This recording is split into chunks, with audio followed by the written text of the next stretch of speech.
this video will teach you how to compute for the pricing of goods when you use a method of consignment, and also how to compute for the amount of goods you need to sell to gain profit or break even.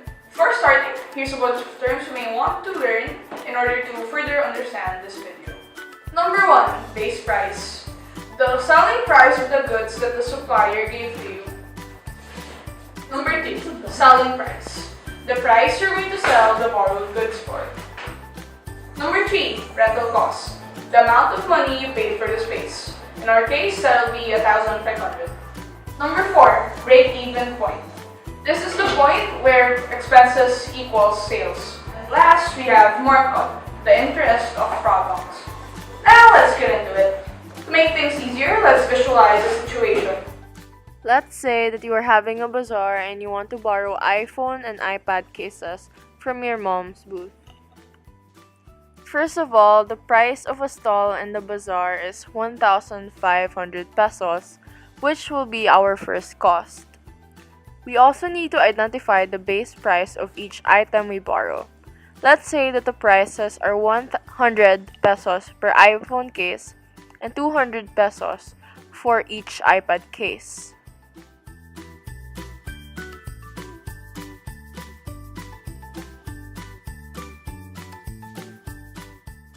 This is the chart that we need to make a system of linear inequalities out of our given info.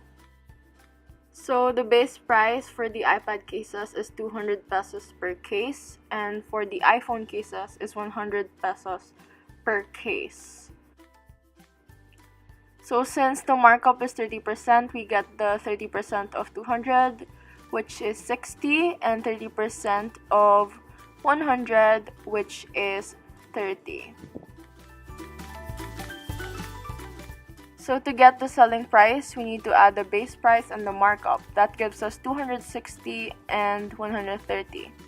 So let X represent the iPad cases and Y the iPhone cases. So the X and Y values represent the number of pieces of iPhone and iPad cases. To get the profit, we should only include the markup prices because this is our profit. Including the selling price means including the base price, which we are gonna pay to the supplier. So 60 times X plus 30 times Y gives us the overall profit. This has to be greater than or equal to 1,500 pesos because this is what we need to pay. If the amount equals to 1,500, then this is just break even. But to actually make profit while paying for the 1,500, we need the amount to be greater than 1,500. So we need other equations to make this a system. We put X is greater than 0 because we cannot have 0 iPad cases. And Y is greater than 0 because we cannot have 0 iPhone cases. So in order to see the solution set for this system of linear inequalities, we have to graph them. 60x plus 30y is greater than or equal to 1,500 graphed is this. So y greater than 0 graphed is this, and x greater than 0 graphed is this. The common shaded region is our solution set. So by choosing one point inside the solution set, we can find one x and one y that can satisfy our 1,500 while still making a good profit. For example, we choose the point 20, 30, which is here. Assuming this, our x is equals to 20 and y is equals to 30. To get the profit, we should substitute these x and y values to our previous equation.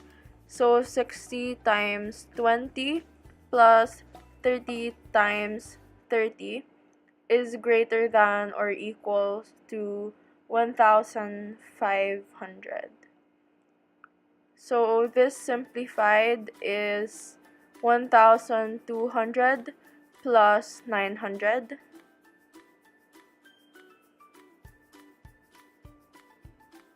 This gives us 2,100 is greater than or equal to 1,500. So the 2,100 here is our total earnings. And to get the profit, we should subtract 1,500 to the 2,100. This gives us a profit of 600 pesos. To summarize, if we use the point 2030 in this given situation, then we will get a profit of 600 pesos in total.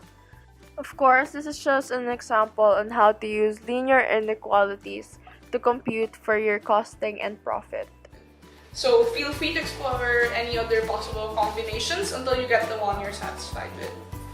And that's it, people. If you ever get confused, just watch the video again. And if you ever have any other unanswered questions, just ask your teacher. Thanks for watching.